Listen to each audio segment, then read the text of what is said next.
പരലോകെ ചേർന്നിടും വാഴുമെന്നാളും ആനന്ദം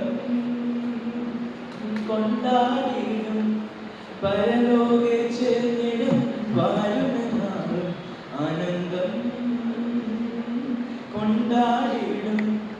ജീവിതത്തോടെ സ്വർഗതീരം ചേരാൻ കാലം ഇനിയേറെയില്ല പാര്.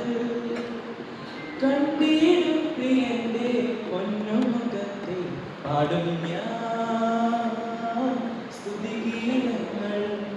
കണ്ടിടും പ്രിയന്റെ പൊന്നുമുഖത്തെ പാടും ഞാൻ